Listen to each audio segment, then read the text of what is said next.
Proteger as pessoas sempre foi meu sonho de infância, e foi isso que me levou a vestir a farda. Minha formatura foi um dos dias mais especiais da minha vida. Minha família toda estava lá, aplaudindo e gritando meu nome quando recebi o distintivo. Eu estava ansiosa para começar a trabalhar, cheia de vontade de fazer a diferença, mas eu não imaginava que a minha primeira ocorrência séria deixaria cicatrizes que nunca vão sumir. Era por volta das 3 da tarde de um dia nublado de outono quando o rádio da viatura chamou. Eu e meu parceiro estávamos fazendo patrulha de rotina. O ar estava gelado e caía aquela garoa fina, deixando a cidade com um clima pesado, meio triste. A ocorrência era em um bairro, na periferia, do outro lado da cidade. Levamos uns 20 minutos para chegar. Assim que ouvi o endereço, já sabia que ia ser complicado. Aquela área era conhecida por ser barra pesada, com muita ocorrência de violência doméstica. Mas nada me preparou para o que a gente ia encontrar. Quando chegamos no local, uma casa pequena e bem velha, senti um negócio estranho na hora. A porta da frente estava entreaberta e não tinha ninguém na rua. "Cobre o perímetro nos fundos que eu vou me aproximar pela frente", avisei meu parceiro. Ele concordou e correu para a lateral da casa. Aguardei ele se posicionar antes de me aproximar da entrada. Senti aquele frio na barriga e fui me aproximando devagar da porta, com a mão no coldre, pronta para sacar a arma se precisasse. Tentei lembrar de tudo que aprendi na academia. O silêncio era total, só dava para ouvir meus passos no chão molhado da entrada. Assim que entrei, a primeira coisa que vi foi a bagunça. Os móveis estavam todos revirados. Dava para ver que tinha rolado uma briga feia ali. Mas o que me travou foi o rastro de sangue no chão. Segui as manchas pelo corredor até chegar num quarto nos fundos. A porta estava fechada, mas dava para ouvir uns soluços abafados lá dentro. Abri a porta devagar e a cena que eu vi gelou meu sangue. No meio do quarto tinha um homem estirado no chão, coberto de sangue. Me aproximei e verifiquei o pulso. Estava morto. Perto dele, encolhida num canto, estava uma mulher segurando uma faca, tremendo sem parar. Ela estava cheia de hematomas e cortes, e o olhar dela era de um pavor que eu nunca tinha visto. Na hora eu saquei o que tinha acontecido. Ela tinha matado ele. Cheguei perto com todo o cuidado, levantando as mãos para mostrar que eu estava ali para ajudar. "Calma, moça. Eu sou da polícia. Tá tudo bem agora. Você tá segura", falei baixinho para não assustar ela ainda mais. Devagarzinho, consegui fazer ela soltar a faca. Ajudei ela a levantar e amparei até o sofá da sala. Ela desabou e entrou em choque total. Meu parceiro entrou logo em seguida pelos fundos e assumiu a segurança do local enquanto eu acionava o resgate e a perícia pelo rádio. Enquanto aguardávamos a chegada da Polícia Civil e do SAMU, observei melhor a casa e o que vi foi perturbador. Tinha correntes e cordas espalhadas pelos cômodos, coisas usadas para manter alguém preso. Tinha resto de comida velha, lixo espalhado. Ficou claro que ali tinha acontecido algo muito pior do que imaginávamos. A mulher se chamava Janaína. Ela foi levada para o hospital sob escolta para cuidar dos ferimentos. Nos dias seguintes, com o inquérito rolando, a verdade apareceu. A investigação revelou que Janaína tinha ficado presa naquela casa por mais de 3 anos, sofrendo uma violência absurda nas mãos daquele homem que agora estava morto. O laudo médico mostrou as cicatrizes no corpo dela e o estado daquela casa era a prova do inferno que ela viveu. A história de Janaína mexeu demais comigo. Mesmo depois de entregar o caso para a investigação, eu não parava de pensar nela. Como ela aguentou tanto tempo? O que passou na cabeça dela quando ela finalmente decidiu reagir? Eu sabia que, pela lei, ela teria que responder pelo homicídio. Mas eu também sabia que aquilo não era um crime comum. Era uma situação extrema de sobrevivência. Durante o processo, fiz o que pude para ajudar. Fui chamada para depor no tribunal como a policial que atendeu à ocorrência e descrevi as condições horríveis da casa e o estado de choque em que a encontrei. O júri entendeu o contexto, mas considerou que houve excesso na legítima defesa. Mesmo assim, graças às atenuantes, a pena dela foi bem menor. Em vez de pegar décadas de cadeia, ela foi condenada a poucos anos em regime fechado. No começo, Janaína estava apavorada com a ideia de ir para o presídio, mas eu garanti que ela não estaria sozinha. Continuei visitando ela sempre que podia. Sempre fora do expediente e respeitando os protocolos, vendo se ela estava recebendo acompanhamento psicológico. E cada vez que eu a via, eu me surpreendia com a força dela. Mesmo depois de tudo, ela continuava lutando para ter a vida de volta. 2 anos e meio depois, Janaína conseguiu a liberdade condicional por bom comportamento. Eu vi ela saindo do presídio e reencontrando a família, gente que ela não via há anos. Foi emocionante e me lembrou o motivo de eu ter escolhido vestir essa farda. Eu não podia mudar a lei, mas eu entendia o desespero dela. Aquele homem era um monstro e, sinceramente, nem vale a pena gastar palavras descrevendo ele. Essa ocorrência me ensinou que a justiça nem sempre vem em preto e branco. Às vezes ela aparece nos tons de cinza, onde a gente precisa equilibrar a lei com a compaixão. A imagem daquela casa destruída e do olhar assustado de Janaína ficou gravada na minha memória para sempre.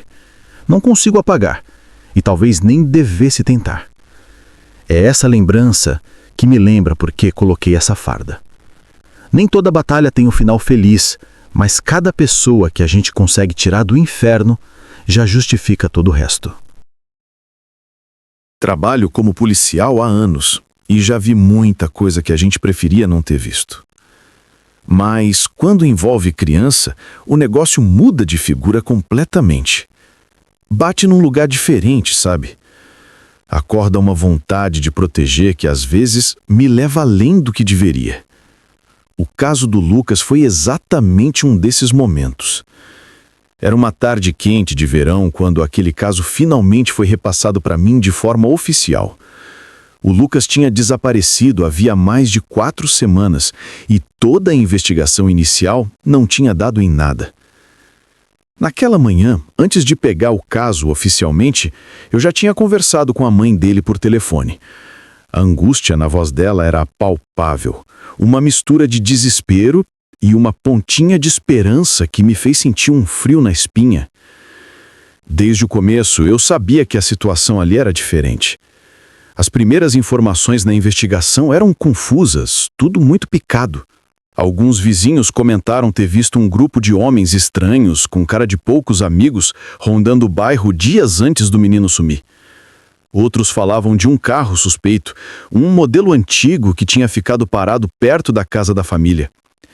Cada pista, por menor que fosse, era a única luz que a gente tinha naquela escuridão. Eu sabia que o tempo jogava contra a gente. Cada hora que passava diminuía as chances de encontrar o Lucas vivo. A investigação foi pesada, desgastante, tanto para o corpo quanto para a cabeça. Durante quase 2 semanas intensas, dia e noite, minha equipe e eu corremos atrás de qualquer sinal. Ouvimos testemunhas e checamos cada canto que pudesse levar o menino.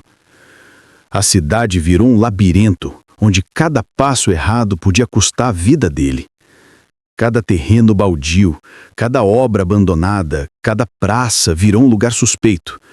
O rosto dos pais, com olheiras fundas e cheios de dor, não saíam da minha cabeça. Lembro exatamente do momento em que a chave virou. Depois de bater em dezenas de portas e pressionar contatos na rua, finalmente um informante apareceu.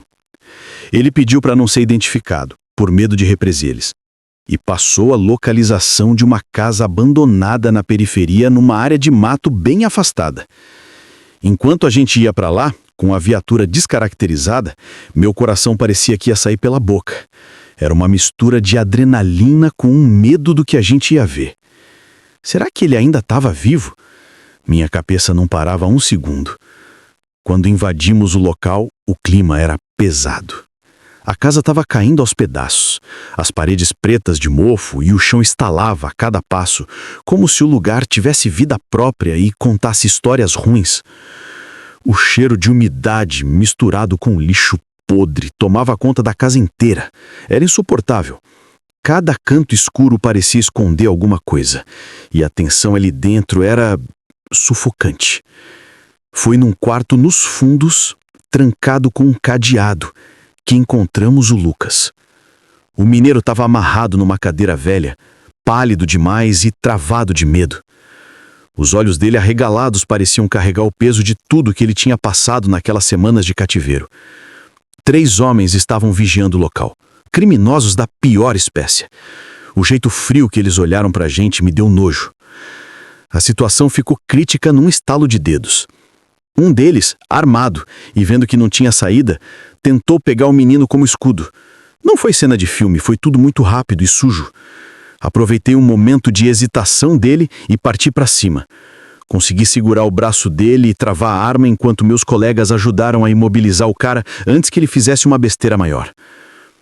Logo que a situação foi controlada, abracei o Lucas com força, sentindo o corpinho dele tremer sem parar contra o meu peito. O pior tinha passado, mas eu sabia que o trauma ia ficar. Enquanto o apoio não chegava para levar os presos, tentei acalmar o menino. Falei que tinha acabado, que ele estava seguro. Ele soluçava de um jeito que doía na alma ouvir. Senti uma raiva que me queimava por dentro, uma vontade quase incontrolável de fazer justiça ali mesmo contra aqueles caras. Respirei fundo e cerrei os punhos, mas sabia que tinha que manter a cabeça no lugar. A investigação depois revelou uma coisa que ninguém esperava. O tio do Lucas, um cara que frequentava a casa e que a família confiava de olhos fechados, tinha facilitado tudo e entregado o sobrinho para aqueles bandidos. As motivações nunca ficaram totalmente claras, nem durante o processo. Alguns investigadores achavam que foi dívida de droga ou agiotagem. Outros suspeitavam de coisas piores, mas o tio nunca confessou o motivo real. O que importa é que ele foi preso, e a justiça vai cobrar dele. Pensar nesse caso sempre me deixa dividido entre a raiva e a tristeza. Raiva pela traição suja e tristeza pelo que o Lucas passou. Conseguimos salvar a vida dele, sim, mas a inocência dele ficou naquela casa. As marcas desse dia nunca vão sumir 100%. Toda vez que olho para os meus filhos, lembro do Lucas e de tantas outras crianças que a gente ainda precisa achar. Esse caso esfregou na minha cara como a inocência é frágil e como tem gente ruim nesse mundo. Gente que deveria proteger e acaba sendo o algoz. O tio do Lucas está na cadeia, onde deve ficar. Mas tentar entender como alguém do próprio sangue faz isso é um mistério que me persegue até hoje. As semanas seguintes foram de alívio e dor ao mesmo tempo. Alívio pelo Lucas estar vivo, mas dor de ver a família lidando com os cacos.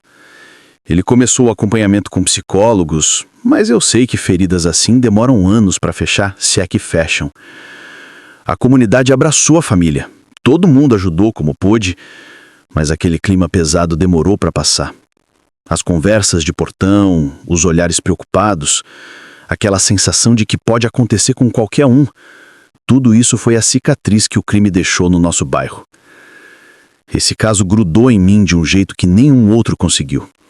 Tem noites que acordo suando com a imagem do Lucas amarrado naquela cadeira queimando na minha cabeça. Mas sabe o que me mantém de pé? É saber que ele está vivo. Que conseguimos tirá-lo daquele inferno. O tio vai pagar pelo que fez. A justiça está correndo, mas o estrago já foi feito. E isso dói. Continuo no batente, fazendo o que posso para proteger quem não tem como se defender sozinho. Porque no fim das contas, cada vida salva vale todas as noites em claro. Lucas vai carregar essas cicatrizes para o resto da vida. Mas pelo menos ele tem uma vida para viver. E isso, por menor que pareça, faz toda a diferença. Me chamo Fernando e o que vou relatar aconteceu em 2002. Naquela época, eu tinha 27 anos e trabalhava como policial militar numa cidade tranquila do interior, onde a vida seguia seu ritmo pacato. Tudo mudou quando o terror chegou sem avisar. Minha vida era simples, sem nada de muito espetacular para contar. E para falar a verdade, eu gostava dessa calmaria. Meus dias eram preenchidos com ocorrências bobas, patrulhas pelas mesmas ruas de sempre e aquelas pausas sagradas para um cafezinho na lanchonete em frente ao destacamento, onde todo mundo me conhecia pelo nome. Casei cedo. E naquele momento já estava há 5 anos com minha esposa Juliana e com nossos 2 filhos, Gabriel e Lara, que são a razão da minha vida. Nossa cidade sempre foi aquele lugar tranquilo, onde cada um cuidava da sua vida sem grandes sustos. Tudo corria bem, até que de repente as coisas começaram a mudar. Tudo começou com uma ligação de Dona Cida, uma senhora que morava sozinha numa casa simples lá no bairro mais afastado. O filho dela, Rafael, um rapaz que trabalhava como servente de pedreiro, não voltava para casa havia 2 dias e ela estava desesperada. Rafael era conhecido por tomar umas a mais no bar, mas sempre voltava, mesmo quando estava bêbado. Fernando, pelo amor de Deus, você pode procurar o Rafael para mim? Ela pediu com a voz carregada de angústia. Claro, Dona Cida. Vou passar nos lugares que ele costuma ir e trago ele para casa. Não se preocupe, respondi pegando as chaves da viatura e saindo. Saí para procurar o Rafael, passando por todos os lugares que ele frequentava, o bar do centro, a obra onde ele trabalhava e até a pensão onde ele às vezes dormia quando ficava muito tarde na rua. Nada, nenhum sinal dele. Os colegas de trabalho da obra também não tinham visto ele, o que era muito incomum. Quando perguntei sobre o comportamento dele nos últimos dias, os colegas comentaram que ele estava agindo de um jeito estranho ultimamente. Parecia meio cismado, como se estivesse sendo vigiado. Pensei que talvez fosse paranoia causada pela bebida, mas aquela informação ficou na minha cabeça. Naquele dia, voltei para casa de Dona Cida sem respostas. Continuei procurando nos dias seguintes, mas não encontrei nenhum sinal dele. Passou uma semana inteira desde o desaparecimento e a mãe dele estava cada vez mais angustiada. Era muito estranho alguém sumir desse jeito, sem deixar nenhum rastro. Aqui na nossa cidade, isso era raridade absoluta, coisa que nunca tinha acontecido antes. Enquanto eu ainda tentava descobrir o paradeiro de Rafael, recebi uma ligação do meu colega de farda, o Marcos. Fernando, você precisa ver isso, ele disse com um tom muito sério. Me encontra na fazenda dos Morra. A fazenda era um lugar abandonado na zona rural, onde a molecada costumava ir para fazer bagunça. Era uma noite escura de fim de outubro, com o tempo fechando para a chuva, quando dirigi até lá, com os faróis cortando a escuridão. Vi Marcos esperando do lado de fora, encostado na viatura. O que está acontecendo? Perguntei saindo do carro. Você precisa ver com seus próprios olhos. Ele respondeu me levando para dentro da casa velha. Assim que pisei na sala, um cheiro estranho de mofo invadiu meu nariz, misturado com um cheiro metálico forte que me fez arrepiar até a espinha. Marcos apontou a lanterna para o assoalho de madeira, revelando uma mancha escura, enorme, ainda úmida. Meu Deus do céu! Murmurei, sentindo o coração disparar. De quem é isso? Perguntei. Não sei, ele respondeu, mas isso é recente, não tem mais de um dia. Essa descoberta deixou a gente em alerta total. Isolamos a área e acionamos o pessoal da delegacia regional. Logo o local estava cheio de peritos da Polícia Civil. Eles reviraram tudo, mas não encontraram muitas pistas além do sangue. Parecia que alguém tinha limpado a cena, mas por algum motivo deixou aquela mancha para trás de propósito. Com o passar dos dias, mais gente começou a sumir. Primeiro foi Beatriz, a garçonete daquela lanchonete em frente ao destacamento, onde eu sempre parava para o café. E depois seu Antônio, que morava sozinho a poucos quarteirões do centro da cidade. Cada caso era mais bizarro que o outro, sem sinais de briga, sem testemunhas. A cidade estava em pânico, e Juliana também estava apavorada. Eu tentava acalmar ela, mas no fundo eu também estava com medo, principalmente pelas crianças. Minha casa ficava numa área meio isolada, quase na divisa com a mata, o que me deixava ainda mais preocupado. Uma noite eu estava de plantão na rua e o tempo virou de vez. Começou uma ventania forte. Recebi uma ligação no rádio. Era a Juliana ligando de casa para o Copom, pedindo para falar comigo. Fernando, vem para casa, tem alguém aqui fora, ela sussurrou chorando. Tô vendo uma sombra perto do paiol, não sei quem é. Pedi para ela se trancar no quarto com os meninos. Tô indo para casa agora, já chego aí, falei, ligando a sirene e pisando fundo no acelerador. Quando cheguei, encontrei as crianças agarradas em Juliana, todos pálidos de susto. Tentei acalmar eles e, com a lanterna tática numa mão e a arma na outra, fui até o paiol, no fundo do quintal. O vento balançava as árvores, criando sombras que pareciam se mexer. Conforme eu chegava perto, ouvi um ruído e um barulho de gente se arrastando. Chutei a porta e iluminei lá dentro. "Quem tá aí? Polícia!" gritei. Por um momento ficou tudo silêncio. Mas então um vulto apareceu no canto. Era um homem imundo, magro demais, com os olhos arregalados de pavor. Tava só o osso, vestido com trapos rasgados e manchados de sangue seco. "Rafael?" perguntei, baixando a arma, quase sem reconhecer ele. "Ele tá vindo?" ele murmurou com a voz falhando. "Quem tá vindo, rapaz?" perguntei, me aproximando para ampará-lo. Antes que ele pudesse responder, ele apagou. Chamei o resgate na mesma hora. Quando Rafael chegou no hospital municipal, o estado dele era gravíssimo, mas pelo menos estava vivo. Assim que acordou, Rafael começou a contar uma história assustadora. Segundo ele, tinha sido pego por um homem que ele chamava de o colecionador. Esse sujeito mantinha as pessoas presas num buraco escondido no meio do mato fechado, dando comida só o suficiente para elas não morrerem de fome até a hora que ele decidia purificá-las. Por um milagre, Rafael conseguiu forçar uma saída e fugir pela mata, vindo parar justamente no meu terreno. Quando relatei tudo para o delegado, uma força-tarefa foi montada na hora. Passamos dias vasculhando a mata baseados no que Rafael falou. Mas o mato era muito denso e a busca estava difícil. E enquanto isso, os peritos continuavam investigando a região. Foi quando um deles encontrou rastros de sangue e marcas de arraste perto da pedreira desativada, um lugar isolado que ninguém imaginaria. Quando cruzamos essas informações com o relato de Rafael sobre o buraco no mato, tudo se encaixou. O problema é que o medo na cidade só aumentava. Era como viver um pesadelo acordado, sabendo que tinha um maníaco à solta. Uma noite, eu estava em casa tentando descansar um pouco com Juliana e as crianças. A chuva apertou e a energia acabou de repente. Coisa comum aqui quando venta muito. O breu foi total. Acendi umas velas e peguei minha lanterna. O telefone fixo tocou e eu gelei. "Fernando, é o Marcos! Vem pra delegacia agora!" ele disse afobado. "A gente achou!" Peguei as chaves e falei para Juliana trancar tudo e não abrir para ninguém. Voei para a delegacia. Quando cheguei, encontrei Marcos e o delegado prontos para sair. "Pegamos a localização", Marcos disse. "Fomos para lá na mesma hora. O lugar estava tomado pelo mato, mas numa clareira escondida achamos uma entrada disfarçada no chão, tipo uma tampa de concreto coberta de folhas. Era o tal esconderijo. Mesmo sabendo o que podia ter lá dentro, nada preparou meu estômago para o que a gente viu. Quando descemos naquele buraco, encontramos Rafael, Beatriz e seu Antônio ainda vivos, embora em estado gravíssimo. Mas havia também restos mortais de outras vítimas que ele manteve ali antes, em avançado estado de decomposição.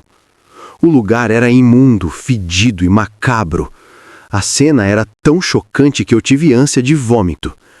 Tinha restos de comida podre e sujeira por todo lado, mas o pior eram aqueles corpos espalhados pelo chão. Foi a cena mais horrorosa que já vi trabalhando na polícia. O tal colecionador estava lá dentro verificando as vítimas quando chegamos. Era um homem de meia idade, com uma cara de paisagem e uma calma que dava raiva. Só depois descobrimos que ele era morador antigo da região, alguém que sempre passou despercebido. Ele não reagiu, não disse uma palavra, só deu um sorrisinho frio enquanto a gente algemava ele e jogava no banco de trás da viatura. As semanas seguintes foram uma loucura. Veio reportagem da capital e de tudo que é lugar. Graças a Deus, quem sobreviveu conseguiu se recuperar, mas os corpos de quem morreu tiveram que ser retirados com cuidado pela perícia. Conversamos com as famílias e, por conta do estado avançado de decomposição, a recomendação foi o enterro imediato com o caixão lacrado. Foi um momento muito triste, mas necessário para dar um fim digno para eles. Nossa cidade nunca mais foi a mesma depois daqueles dias. Rafael e os outros sobreviventes levaram meses para se recuperar, tanto do corpo quanto da mente. Nos meses que se seguiram, o processo criminal correu, e aquele homem, cujo nome prefiro não mencionar, foi condenado à pena máxima. Hoje, Juliana e as crianças dormem tranquilas, sabendo que ele está trancado para sempre. Mas as cicatrizes daquele período permanecem em cada um de nós. Uma lembrança de que o mal pode estar mais perto do que imaginamos.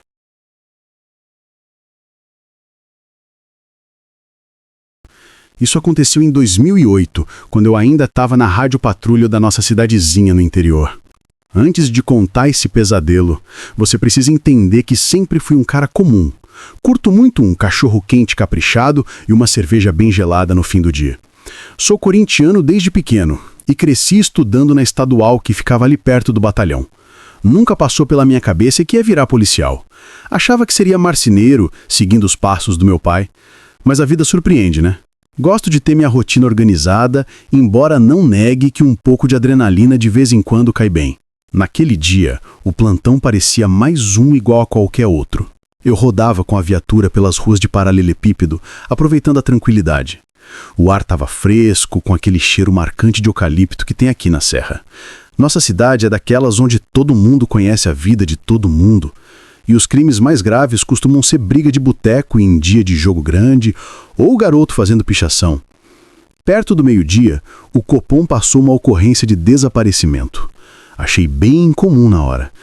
Por aqui isso quase nunca rola. Quando acontece, geralmente é algum adolescente que discutiu com os pais e foi dormir na casa da namorada, ou alguém que encheu a cara e apagou no ponto de ônibus. Mas dessa vez era diferente. Quem fez a ligação foi a dona Helena, uma senhora bastante conhecida que frequentava sempre a padaria do centro. Ela estava desesperada, dizendo que o marido, o seu Roberto, não tinha aparecido em casa desde a noite anterior. O Roberto era bombeiro aposentado, um homem forte, respeitado, com uns 60 anos. Ele costumava fazer caminhada na mata fechada que ficava atrás do sítio deles, e não tinha dado notícia. Tentei acalmar a dona Helena e garanti que a gente ia fazer de tudo para encontrar ele. Fui direto para lá. Quando cheguei, ela estava uma pilha de nervos na varanda, esfregando as mãos sem parar. Perguntei se o Roberto tinha mudado o jeito de agir, se tinha comentado algo fora do normal. Ela disse que não, que ele só adorava caminhar no meio do mato. Dizia que as trilhas que levavam até o rio traziam tranquilidade. Na hora percebi que tinha que começar as buscas por ali. A mata ali era fechada, daquelas de serra que mal deixam a luz do sol passar. É fácil se perder se não souber onde está pisando. Entrei devagar pela trilha, gritando o nome do Roberto, achando que ele podia ter escorregado num barranco ou passado mal. Mas quanto mais eu andava, mais eu sentia uma coisa estranha no peito. A floresta estava quieta demais. Não tinha canto de pássaro, nem barulho de grilo, nada. Parecia que o tempo tinha congelado. Depois de rodar por horas sem sucesso, pedi reforço. Meu parceiro, o soldado Marcão, chegou logo depois com mais 2 policiais. Marcão era um cara grande, gente boa demais, sempre fazendo piada para aliviar o clima. Ter ele ali dava uma segurança. A gente se espalhou varrendo o terreno, mas nem sinal do Roberto. Parecia que ele tinha sumido no mar. Quando escureceu, tivemos que suspender e combinar de voltar assim que o sol nascesse. Fui para casa, mas quem disse que eu pregava o olho? Fiquei a noite inteira pensando. No dia seguinte a gente voltou com tudo. Acionamos até o canil. Os cachorros pegaram o rastro do Roberto perto da trilha principal, mas logo perderam. Chegando na beira do rio, achamos o boné dele e uma lanterna caídos no chão. E só. O Roberto conhecia aquele mato como ninguém. Ele não ia se perder assim. E não tinha sinal de luta, nem sangue. Já fazia quase uma semana desde que o Roberto sumiu em nada. A cidade inteira estava em choque. O povo na praça só falava disso. Tinha gente dizendo que ele teve um ataque cardíaco e a correnteza levou o corpo, mas os bombeiros mergulharam e não acharam nada. O sumiço do Roberto virou um mistério completo. Claro que já tinha gente falando em coisa sobrenatural, lenda urbana, essas coisas. Mas eu sou macaco velho, não engoli essa história. Aquilo virou pessoal para mim. Era minha folga, mas não conseguia parar de pensar naquele caso. Eu passava meu tempo livre, enfiado no mato, procurando qualquer pista. Quase 2 semanas depois do desaparecimento, numa tarde, quando o sol já estava se pondo, acabei achando um lugar que me deixou intrigado. Um barraco caindo nos pedaços, tomado pelo mato. Era muito estranho, porque eu patrulhava aquela região havia anos e nunca ouvi falar daquilo. O barraco estava podre, janelas quebradas, madeira comida por cupim. Deixei a viatura na estrada de terra e segui a pé. Cheguei perto com a mão no coldre. Empurrei a porta. O rangido foi alto naquele silêncio. O cheiro lá dentro era de mofo puro. Tinha uma cama velha com colchão de palha, uma mesa cheia de latas de conserva enferrujadas e uma pilha de jornais velhos. Quando peguei para ler, vi que eram todos os anos 80 e 90 e as manchetes eram todas sobre gente desaparecida na região. Senti um arrepio na hora. Eram casos iguais. A pessoa entrava no mato e sumia. Iluminei os papéis com a lanterna e tentei tirar foto de tudo com meu celular velho. A câmera era daquelas antigas, a imagem ficou granulada e escura, mas dava para ler a data no jornal. Voei para o batalhão, mostrei para o Marcão e para o sargento, mas eles não botaram fé. O sargento achou que era só um abrigo antigo de caçador ou de algum andalilho, mas eu sabia que tinha coisa errada ali. Uns dias depois, decidi voltar lá, mas dessa vez eu fui preparado. Peguei a viatura, deixei escondida mais para frente na estrada e entrei a pé, levando minha lanterna grande, minha arma carregada, e não ia sair sem respostas. A mata estava num silêncio de cemitério. A luz da lanterna fazia umas sombras estranhas nos eucaliptos. O barraco estava do mesmo jeito, mas dessa vez eu reparei numa coisa no chão. Um pedaço de pano saindo debaixo de um tapete imundo. Chutei o tapete para o lado e vi um alçapão de madeira. Quando levantei a tampa pesada, o ar que saiu de lá era gelado e úmido, com cheiro de terra molhada. Desci a escadinha improvisada com a lanterna na boca e vi um túnel estreito escavado na terra vermelha. Fui seguindo, o coração batendo na garganta. Parecia que não tinha fim, até que o túnel abriu numa sala maior, tipo uma toca. O que eu vi ali me gelou o sangue. As paredes de terra estavam forradas com recortes de jornal e fotos de gente desaparecida, inclusive a foto do Roberto que a gente tinha espalhado pela cidade. E no meio da sala, numa cadeira velha, estava o Roberto, amarrado, amordaçado, mas vivo. Ele arregalou os olhos quando me viu, parecia não acreditar. Corri para soltar ele com meu canivete. O coitado estava fraco, desidratado, mas conseguiu sussurrar um obrigado. Ajudei ele a levantar e a gente saiu dali o mais rápido possível pelo buraco. Quando saímos no barraco lá em cima, ouvi um barulho. Virei para trás e dei de cara com um homem parado na porta. Ele era alto, magro demais, barba suja e um olhar de maluco que atravessava a gente. "Fica aí, polícia!"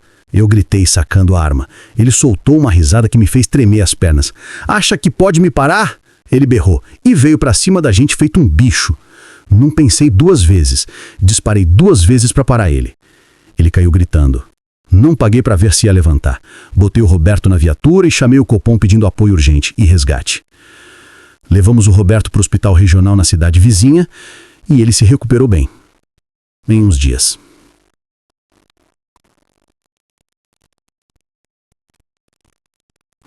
O homem que atingi foi identificado como Bruno Santos, um andarilho que já tinha passagem pela polícia e laudo psiquiátrico. Ele foi preso e a casa caiu feia para ele.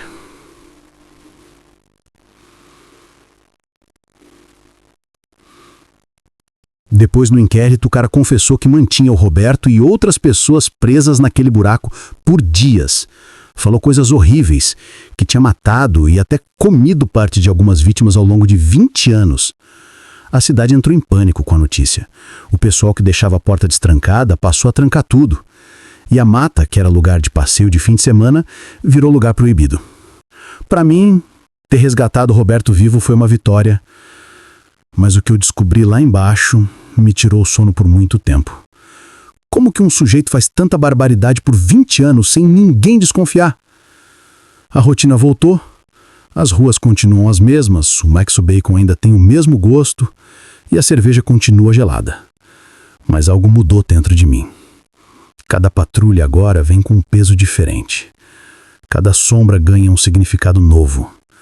Aquela mata guardou segredos terríveis por anos, e quando finalmente revelou o horror que escondia, deixou cicatrizes que nem o tempo vai apagar.